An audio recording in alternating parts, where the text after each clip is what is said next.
शुरू करो उससे, गायत्री मंत्र से, ओम भूर्भुवः स्वाहा तत्सवितुर्वरेण्यं भर्गो दिवस्य धीमहि धियो यो नः प्रचोदयात्, तो कुछ फायदा होगा। ये मंत्र पढ़कर बताओ।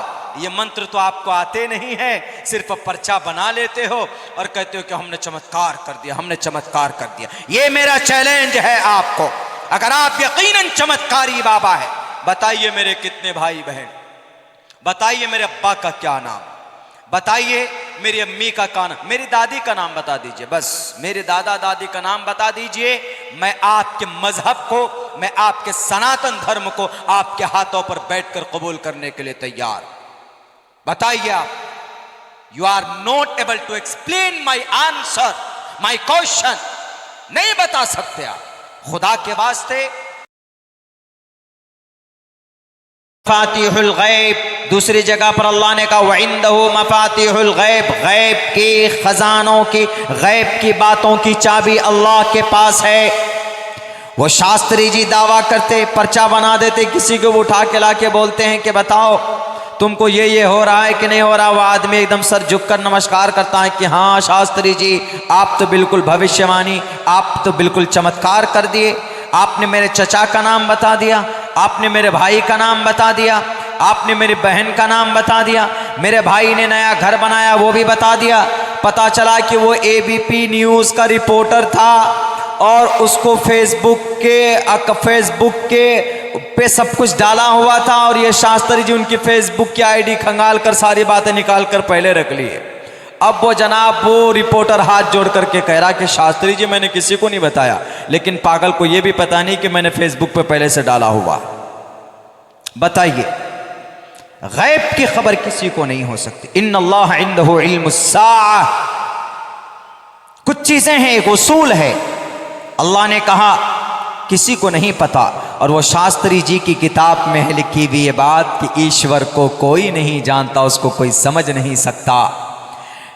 शास्त्री जी, बागेश्वर धाम के शास्त्री बाबा, पढ़िए आप अपनी ग्रंथ को, लिखा है न संद्रूषी तिष्ठति रूपमस्या न चक्षुषा पश्यते कश्चनैनम।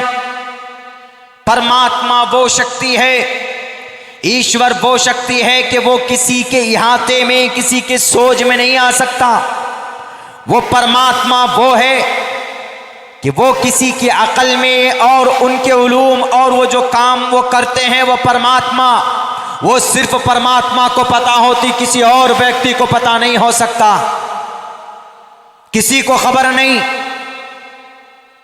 कल क्या होने वाला है अल्लाह ने कुरान करीम में बयान यूं किया, इन्नल्लाह इंदहु इल्मुस्साअ, बेशक क़यामत कब आएगी ये सिर्फ अल्लाह ही जानता है। इन्नल्लाह इंदहु इल्मुस्साअ, अल्लाह के पास क़यामत कब आएगी उसकी जानकारी। मुझे बताए कोई माए का लाल, क़यामत कब आएगी? अल्लाह के नबी ने कुछ निशानियां बताई है। क़यामत की ये निशानियां हैं कि समाज में बेटियां बेपर्दा होंगी, कपड़े पहनेंगी लेकिन उनका बदन नजर आएगा। उसकी निशानियां ये बताया कि गरीब लोग मालदार होंगे, मालदार गरीब होंगे। उसकी ये निशानियां होगी कि सड़कों पर जिना करने लगेंगे लोग, आज करते हैं। दिल्ली में चले जाइए एक से एक पार्क में, वहाँ पर पता चला कि किसी पार्क के किसी नीचे में, किसी टेबल, किसी दरख्त के नीचे में गर्लफ्रेंड को लिए पड़े हैं, जिना है सड़क पर। चले जाइए गोवा के अंदर, उनके बीच पे ये सब गंदगियां होती हैं, जिना के वारदात होते हैं। सड़कों में, बसों में, ट्रेन में सैकड़ों वाकयात पेश आते हैं। लोग करते हैं जिना, जिना का बाजार गर्म होगा, शराब धड़ल्ले से पी जाएगी, सूद लोग फख्र के तौर पर खाएंगे। आज इंटरेस्ट समझकर सूद खाते हैं। ये सारी निशानियां हैं क़यामत की।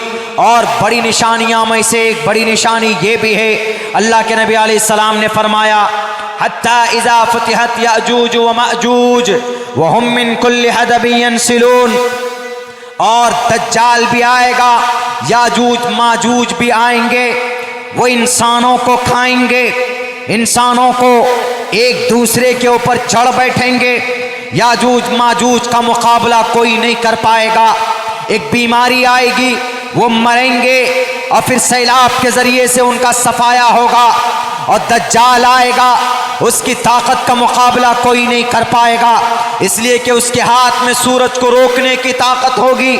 उसका मुकाबला अगर कोई करेंगे तो उसके बाद फिर हजरत ईसा अलैहिस्सलातु वस्सलाम का नुज़ूल होगा, इमाम मेहदी आएंगे। ये क़यामत के बड़े वो निशानियां हैं जो आने वाले, ये सब निशानियां और ये सब वाक़यात हुए नहीं हैं, लेकिन क़यामत सिर्फ निशानियां अल्लाह के नबी अलैहिस्सलाम ने बताई। ऐसे जब काम होने लगे, ये वाक़यात होने लगे, तो दुनिया वालों याद रखना कि तुम्हारी क़यामत करीब है। लेकिन सही वक्त क्या है, एग्जैक्ट टाइम, एग्जैक्ट दिन, एग्जैक्ट मिनट कोई नहीं बता सकता। इन्नल्लाह इंदहु इल्मुस्साअ, क़यामत की जानकारी अल्लाह के पास है। और वयुनज़्ज़िलुल गैस, बारिश कब कहां कैसे होगी ये भी अल्लाह जानता है। वयुनज़्ज़िलुल गैस वयअलमु मा फिल अरहाम, मां के पेट में कैसा बच्चा है, अल्ट्रासाउंड के जरिए तो पता चला लेते हैं कि बेटा है कि बेटी है, लेकिन मुफस्सिरीन ने यह तफसीर की है कि उस बच्चे की तकदीर कैसी है, उसका जहन दिमाग कैसा है, उसका मुस्तकबिल कैसा है, ये सिर्फ अल्लाह जानता। वयअलमु मा फिल अरहाम, मां के पेट में कैसा है बच्चा, क्या है, ये भी कौन जानता, अल्लाह जानता। कोई शास्त्री नहीं बता सकता, कोई ज्योतिषी नहीं बता सकता। अगर दावा करता है तो झूठा है। हम सिर्फ ये कह सकते हैं कि अल्लाह ने आपको बेटा दिया, या अल्लाह ने आपकी बीवी के, अब मां के पेट में जो बच्चा है, हम दुआ करते हैं कि अल्लाह उस बच्चे को नेक बनाए, ये कह सकते हैं हम ये नहीं कह सकते कि तुम्हारे पेट में जो बच्चा है वो लड़का ही होगा। मशीन के जरिए पता चल सकता है, इतना तो पता चल सकता है कि लड़की है कि लड़का है, लेकिन उसके तकदीर के बारे में, उसके मुकद्दर के बारे में ये सिर्फ अल्लाह जानता है। वरना बताए कोई अमेरिकन साइंटिस्ट, बताए मुझे कोई धीरेन शास्त्री जैसा पाखंडी हमारे बाबा कि नहीं इस बच्चे की तकदीर कैसी होगी, ये बच्चा क्या आगे चलकर प्राइम मिनिस्टर बनेगा, ये बच्चा आगे चलकर क्या देश का राष्ट्रपति बनेगा, कोई बता सकता? कोई नहीं बता सकता, कोई नहीं बता सकता। सिर्फ और सिर्फ अल्लाह बता सकता है कि ये बच्चा जो मां के कोख में है वो बच्चा कैसा होगा, नेक होगा कि बुरा होगा, शराबी होगा कि कबाबी होगा, डाकू होगा कि लड़ाकू होगा, कि वो दीन का दाई बनेगा, कि वो 1927 में तबलीग का फाउंडर और बानी कौन, मौलाना इलियास अलैहिर्रहमा, दारुल देवबंद से पढ़कर निकले, मौलाना अशरफ अली थानवी के साथियों में से कौन जानता था वो मौलाना इलियास जिनकी जुबान में लुकनत थी, वो मौलाना इलियास जो अपनी बात नहीं रख पाते थे ढंग से, उनसे अल्लाह ने ऐसा काम लिया कि तकरीबन 198 मुल्कों के अंदर इस काम को अल्लाह तबारक व तआला लोगों ने जोड़ा। लोग जुड़ते हैं और लोगों की इस्लाह होती। कौन जानता था? इन्नल्लाह वयअलमु मा फिल अरहाम, मां के कोख में क्या है, मां के कोख में बच्चा है किस मिजाज का होगा, वो सिर्फ अल्लाह जानता है। वयअलमु मा फिल अरहाम वमा तदरी नफ्सुम माज़ा तक्सिबु गदा, कल इंसान क्या करेगा नहीं जानता, कल किसके साथ क्या हादसा होगा नहीं जानता। कोई जानता है? अगर कोई जानता तो बताइए। ये अभी नेपाल में प्लेन हादसा हुआ, हवाई जहाज जिसमें तकरीबन 70-74 आदमी थे, कहा जाता कि सब के सब जलकर राख हो गए, मर गए, कोई नहीं बचा उसमें से। अगर कोई जानता, बड़े बड़े साइंटिस्ट होते हैं, बड़े बड़े वैज्ञानिक लोग होते हैं, कहां पर, एयरपोर्ट में, वो सारा सिस्टम को कैलकुलेट करते हैं।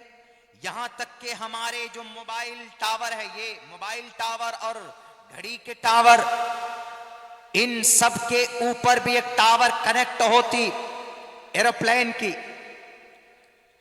उनके भी वैज्ञानिक लोग हैं, उसके बावजूद भी उन्हें नहीं पता कि भाई ये प्लेन कुछ देर में चलने के बाद क्रैश हो गया और ये सब के सब लोग मर जाएंगे, ये फ्लाइट में जितने भी लोग हैं खत्म हो जाएंगे, तो फौरन उनको बचा लिया जाता। लैंड होने से सिर्फ 10 सेकंड पहले, एयरपोर्ट से 10 सेकंड पहले वो खाई गड्ढे के अंदर, वो नदी के अंदर वो हवाई जहाज जाकर गिरता है। तकरीबन 70-74 लोग लुक़्मा अजल। एक लड़का तो इतना करीब प्लेन आ गया था नीचे यानी एयरपोर्ट के कि फेसबुक लाइव चालू कर दिया उसने कि देखो अब हम लैंड कर रहे हैं, लेकिन मेरे ख्याल से 2, 5 या 6 सेकंड का वीडियो उसने बनाया ही था कि प्लेन क्रैश कर गया, सब के सब जलकर राख हो गए। बताओ शास्त्री जी, आपको नहीं बताया? आपके वो डुप्लीकेट खुदाओं ने, आपके आमिल ने, मक्कार आमिल ने, जिनको आपने बनाया हुआ, नहीं बताया कि शास्त्री जी नेपाल तो पड़ोसी मुल्क है, 70 लोग मरने वाले हैं, प्लेन क्रैश होने वाला है, आपको तो पता चलना चाहिए। लेकिन नहीं, आपका दावा गलत है, आपका दावा गलत है। रब का फरमान सही है, नहीं जानता वमा तदरी नफ्सुम माज़ा तक्सिबु गदा, कल क्या करने वाला, क्या होने वाला, अल्लाह के अलावा कोई माए कलाल नहीं बता सकता। और ये मीडिया वाले बेईमान, बेजमीर, जमीर फरोश, उनके सामने जाकर नतमस्तक होकर कहते, शास्त्री जी आप तो महान। शास्त्री जी को बताओ श्रीमद् भगवत गीता का वो श्लोक जिसमें कहा गया है कि ईश्वर के विधि को कोई नहीं जान सकता, ईश्वर की सीक्रेट बातों को। न संद्रूषी तिष्ठति रूपमस्या न चक्षुषा पश्यते, न चक्षुषा, निगाहों से देख नहीं सकते, पश्यते कश्चनैनम, न संद्रूषी तिष्ठति रूपमस्या न चक्षुषा न पश्यते कश्चनैनम। बताओ अपने शास्त्री जी को और धीरेन्द्र शास्त्री साहेब, आप लोगों को बेवकूफ बनाकर मीडिया वाले इज्जत से सवाल करते हैं। आपसे कभी किसी ने सवाल नहीं पूछा होगा, आप दिमाग को कैसे पढ़ लेते हैं, आप कैसे ये चमत्कार करते हैं, आप भाई के बारे में कैसे बता देते हैं। अरे उनके अतीत को जाकर के देखो, उनके पसे पुष्ट जाकर के देखो, वो सारा स्क्रिप्टेड होता है, सारा लिखा लिखाया होता है, सारे प्लान्ड होता है। एक लड़की ने आकर के कहा ये ट्रिक है, माइंड रीड करना, ये ट्रिक है, एक स्टडी है, एक हुनर है, एक जादू है, ये कोई चमत्कार नहीं है, मेहनत करके विज्ञान है, उस कला को सीखा जा सकता है, लेकिन उस कला का इस्तेमाल करके लोगों को बेवकूफ बनाना। लेकिन मेरे भाइयों, गुस्सा इस बात पे हमें आता है और आपको भी आएगा जब उससे किसी ने कहा कि शास्त्री जी ये बताइए, अच्छा एक बात ये बताइए कि राम लल्ला का तो बन गया मंदिर, राम मंदिर, अब यहाँ पर कृष्ण जी का कब बनेगा, बांके बिहारी का मथुरा में कब बनेगा? तो पता उनका बयान क्या था? उनका बयान ये था कि हम, सुनो, सुभाष चंद्र बोस ने कहा था कि तुम हमें खून दो, हम तुमको देश की आजादी देंगे। लेकिन वो शास्त्री जी कहते हैं, वो शास्त्री जी जो गैर मौजू बात कहते हैं, उन्होंने क्या कहा कि लोगों तुम हमारा साथ दो, हम तुमको हिंदू राष्ट्र देंगे, ये कहा। मीडिया वाले आज तक कुछ नहीं बोले, वाह बहुत अच्छी बात कही। आज तक वाले, एनडीटीवी वाले भी, अब इंडिया टीवी वाले भी, एबीपी वाले भी, कि तुम हमारा साथ दो, हम तुमको हिंदू राष्ट्र देंगे। हम ये कहते हैं कि तुम हमारा साथ दो, हम इस देश को जन्नत बनाएंगे, ये बोलना था आपको। अगर हिंदू राष्ट्र बनाना था इसको, तो पूछो ना आप अपने भगत सिंह से कि क्यों अंग्रेज की गोली खाकर चले गए, आप शहीद हो गए क्या हिंदू राष्ट्र बनाने के लिए? पूछो आप मौलाना अबुल कलाम आजाद से, क्या हिंदू राष्ट्र बनाने के लिए देश का संविधान बना था? शास्त्री जी आपके बातों से वैद के श्लोक अच्छे लगते हैं, आप जब वैद पढ़ते हैं, आप जब मनुस्मृति पढ़ते हैं, रामायण पढ़ के लोगों को समझाएंगे वो अच्छा लगेगा। ये देश को बांटने की, देश को तोड़ने की बात मत करो और अंधविश्वासी वाली बात मत करो। अगर है आप में दम, बताओ मेरे फ्यूचर में क्या लिखा है। मैं आपसे सवाल करता हूं और मैं कहता हूं आपको दो टोक लफ्जों में, you are not able to give me my question answer. आप मेरे सवाल का जवाब नहीं दे सकते। क्यों? आपका श्रीमद् भगवत गीता साफ लफ्जों में कहता है कि ईश्वर की बहुत सारी बातें वो है जो गैब की बातें ईश्वर ही जानता है, कोई किसी को नहीं बता सकता है। न संद्रूषी तिष्ठति रूपमस्या न चक्षुषा न पश्यते कश्चनैनम। ईश्वर किसी की दिमाग में, किसी की आंख में, उनकी बताए बगैर, उनके शास्त्र के बगैर कोई इंसान किसी को नहीं बता सकता है कि मुस्तकबिल में क्या होने वाला, आगे क्या होने वाला। साफ साफ लफ्जों में मना किया गया है। शास्त्री साहब पढ़िए आप अपने ग्रंथ को, उसके बाद आप अपने मंच पे बैठिएगा और लोगों को बेवकूफ बनाइएगा और हिंदू राष्ट्र या मुस्लिम राष्ट्र की बात कीजिएगा। बेहतर होगा कि इस देश को अमन और शांति के साथ रहने दो, लड़ने लड़ाने की बात मत करो और अपने ग्रंथ को पढ़कर लोगों को समझाओ। क्या लोगों, बेटी की इज्जत की बात करनी है, पढ़ो मंत्र के अंदर, जिसके अंदर कहा गया यत्र नार्यस्तु पूजन्ते रमन्ते तत्र देवता तत्र तास्तु न पूजन्ते न रमन्ते न तत्र देवता। आप तो शास्त्री जी हैं, ये मंत्र पढ़कर बताओ ना समाज की बेटियों को, ताकि श्रद्धा जैसा कोई मामला सामने ना आए। अगर यकीनन आप अपने शास्त्र के ज्ञानी है तो आप लोगों को पढ़कर बताइए। अधे पश्यस्तिपो परी संतराम पाद कौहर माते कौशल पको, ताकि बेपर्दगी के अंदर पाबंदी लगे, किसी समाज की बेटी के सर से दुपट्टा ना कोई खिसकने पाए, किसी डॉक्टर प्रियंका रेड्डी की तरह किसी बेटी का रेप ना हो।